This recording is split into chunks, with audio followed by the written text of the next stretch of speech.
राधिका राज और आप देख रहे हैं capital TV Uttar Pradesh. UP उपचुनाव अपने अंतिम चरण पर है। ऐसे में एक नारा पूरे यूपी उपचुनाव की तैयारी के बीच छाया रहा। जी हां, मैं बात कर रही हूं कटेंगे तो बटेंगे वाले नारे की। एक तरफ जहां इस नारे ने जनता के दिलों में राज किया, वहीं दूसरी तरफ इस नारे ने विपक्षियों में भी खलबली मचाई। क्या असर है इस नारे का और इसका प्रभाव कहां तक जाएगा, बताएंगे विस्तार से इस स्पेशल स्टोरी में। यूपी उपचुनाव का शोर अब थम गया है और मतदान का वक्त आ गया है, लेकिन इस शांति में भी एक ही गूंज सुनाई दे रही है, बटेंगे तो कटेंगे। ये एक ऐसा नारा बन गया है जिससे हिंदू मुस्लिम दोनों कटने से बचने के लिए एकजुट हो रहे हैं। हालांकि ये नारा सीएम योगी की तरफ से खास करके हिंदुओं के लिए दिया गया, लेकिन इसका प्रभाव पूरे देश में देखने को मिल रहा है। देश के कोने कोने में रोड के खंबे हो या फिर मंदिर की दीवार, ये नारा अब हर कहीं छाया हुआ है। लोगों का कहना है कि ये नारे के इतिहास का सबसे बेहतरीन नारा है। हालांकि सीएम योगी को भी क्या पता होगा कि उनका ये हरियाणा चुनाव में दिया नारा उनके लिए संजीवनी बन जाएगा। लेकिन अब सत्ता ने कुछ किया हो और उसकी वाहवाही हो रही हो, भला विपक्ष को कैसे अच्छा लग सकता है। नारे के देश भर में छाए जाने के बाद सियासी बवाल मचा रहा। विपक्ष में एक के बाद एक टिप्पणी देखने को मिली, साथ ही साथ बैक टू बैक पोस्टर देखने को मिले। कभी सपा तो कभी बसपा ने नारे का विपक्षी अपडेटेड वर्जन निकाला और अब इसी क्रम में एआईएमआईएम के अध्यक्ष असदुद्दीन ओवैसी ने भी इस मामले को लेकर टिप्पणी की। ओवैसी की टिप्पणी से सियासी बवाल। उत्तर प्रदेश की मुजफ्फरनगर मीरापुर विधानसभा सीट पर चुनाव के मद्देनजर ककरौली में एआईएमआईएम प्रमुख असदुद्दीन ओवैसी ने कहा कि क्या मुख्यमंत्री झांसी में बच्चों की जान बचाने वाले याकूब के सामने बटोगे तो कटोगे कह सकेंगे। जनसभा को संबोधित करते हुए कहा कि भाजपा जहर फैलाने का काम कर रही है। महंगाई आसमान को छू रही है और जनता महंगाई की चक्की में पिस रही है। ओवैसी भले ही नारे को जहरीला बता रहे हो और जनता को डरा हुआ बता रहे हो, लेकिन यूपी की रोम रोम में ये नारा बस गया है। जिस तरह से ये नारा की लोकप्रियता देखने को मिल रही है, उससे अंदाजा लगाया जा सकता है कि यूपी उपचुनाव के परिणाम क्या कुछ हो सकते हैं। सपा हार मान चुकी है। बता दें कि ओवैसी ने न केवल सीएम योगी के नारे पर प्रहार किया, बल्कि समाजवादी पार्टी पर भी जमकर निशाना साधा। असदुद्दीन ओवैसी ने कहा कि उपचुनाव में समाजवादी पार्टी हार मान चुकी है, अब जयंत को हराना है। साथ ही ककरौली की जनसभा में कहा कि मुजफ्फरनगर में जब दंगा हुआ तो प्रदेश के पूर्व अखिलेश यादव मुख्यमंत्री थे। दंगा पीड़ित टेंट में रह रहे थे और सेफई में उत्सव मनाया जा रहा था। समाजवादी पार्टी हार चुकी है। सपा पार्टी जहां इतनी तैयारी करी है, साथ ही सोशल मीडिया पर भी एक्टिव नजर आ रही है, उसके बाद भी उन्हें उपचुनाव में परिणाम से पहले हारा हुआ करार देना उनके लिए दुखदायक है। हालांकि अभी तक प्रमुख ओवैसी की वार का पलटवार न सपा ने किया है, ना ही भाजपा ने। बीजेपी की रणनीति। इस यूपी उपचुनाव में बीजेपी की रणनीति कहीं ना कहीं नारे पर टिकी हुई है। बीजेपी बटेंगे तो कटेंगे के नारे के जरिए हिंदू समाज के जाति विभाजन को रोकने की कोशिश कर रही है। बीजेपी और संघ इस बात को समझ रहे हैं कि जातीय राजनीति के असर की वजह से 2024 के लोकसभा चुनाव में उसे सियासी नुकसान उठाना पड़ा था। इसके चलते बीजेपी एक रणनीति के तहत हिंदुओं को एकजुट करने के लिए बटेंगे तो कटेंगे के नैरेटिव को पूरी तरह से सेट करने में जुटी है, ताकि सियासी फिजा को अपने पक्ष में कर सके। वहीं विपक्ष भी इसका पूरी मजबूती से काउंटर कर रहा था। उत्तर प्रदेश के मुख्यमंत्री योगी आदित्यनाथ ने बटेंगे तो कटेंगे का नैरेटिव इस तरह सेट किया, जिससे बीजेपी के शीर्ष नेताओं और आरएसएस को तो समर्थन मिला ही, पीएम मोदी से लेकर अमित शाह तक अपनी रैलियों में इसका जिक्र करते नजर आ रहे हैं।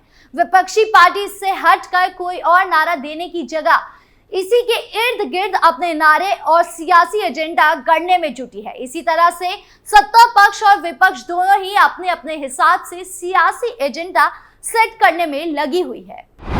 संघ का समर्थन और पीएम का संदेश।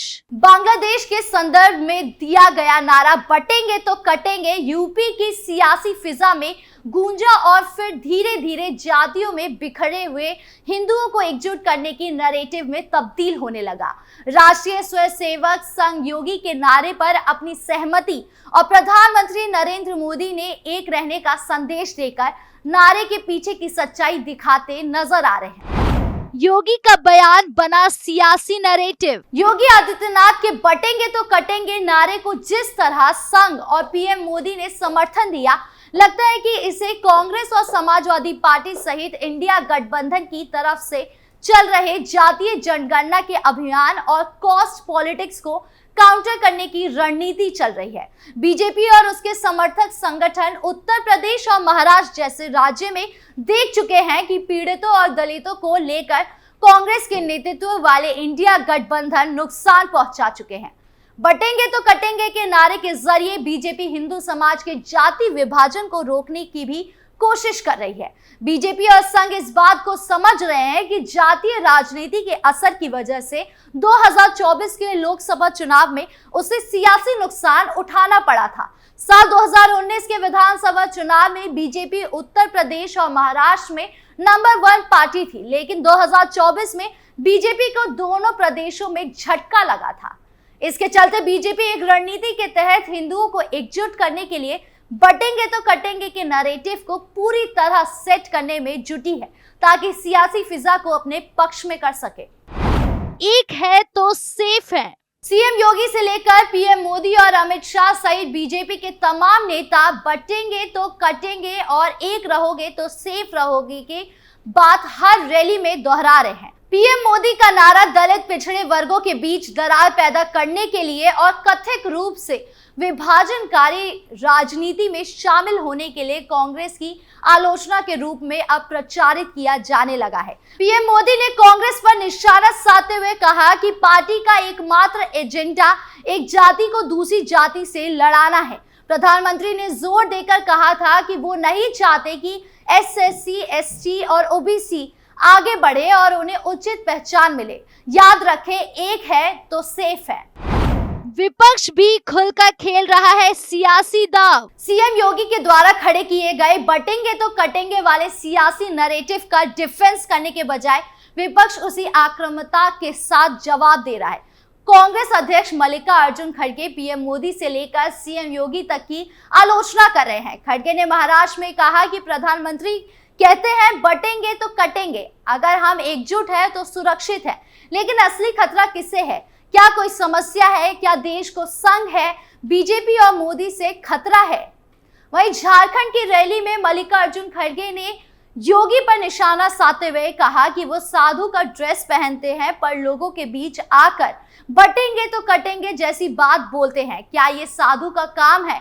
ऐसी बात तो कोई टेररिस्ट ही बोल सकता है, कोई संत नहीं बोल सकते। खड़गे ने कहा कि योगी आदित्यनाथ को भगवा कपड़ा पहनकर लोगों को बेवकूफ नहीं बनाना चाहिए। उन्हें अन्य नेताओं की भांति सफेद कपड़े पहनने की जरूरत है।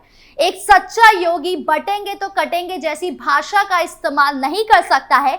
इसके साथ ही दलित और ओबीसी के साथ नाइंसाफी करने के लिए बीजेपी की आलोचना करते नजर आए। बीजेपी के सहयोगियों ने किया किनारा। जहां एक तरफ सीएम योगी के नारे को लोकप्रियता मिल रही है, वहीं दूसरी तरफ योगी आदित्यनाथ के बटेंगे तो कटेंगे वाले बयान से बीजेपी के सहयोगी दलों के किनारा कर लिया है। महाराष्ट्र में अजीत पवार ने साफ कर दिया है कि महाराष्ट्र ने कभी भी सांप्रदायिक विभाजन को स्वीकार नहीं किया। यहाँ के लोगों ने छत्रपति शाहू महाराज, ज्योतिबा फुले और बाबा साहेब अंबेडकर की धर्मनिरपेक्ष विचारधारा का पालन किया है। इस तरह की राजनीति महाराष्ट्र में नहीं चलने वाली है, क्योंकि यहाँ के लोगों ने हमेशा सांप्रदायिक स्वभाव सुनिश्चित किया है। यूपी उपचुनाव के बीच सबसे चर्चित नारे को लेकर जहां जनता नारे को पसंद कर रही है, तो वहीं दूसरी तरफ भाजपा में ही दल बंट गए हैं। साथ ही विपक्ष में नारे को लेकर हलचल है। ऐसे में हिंदू की एकजुटता का दूसरी बार दाव भाजपा के लिए संजीवनी बनेगा या जहर, ये तो परिणाम के बाद ही पता चलेगा। आपको क्या लगता है? कमेंट बॉक्स में जरूर बताएं और यूपी की तमाम बड़ी खबरों से जुड़े रहने के लिए देखिए कैपिटल टीवी उत्तर प्रदेश।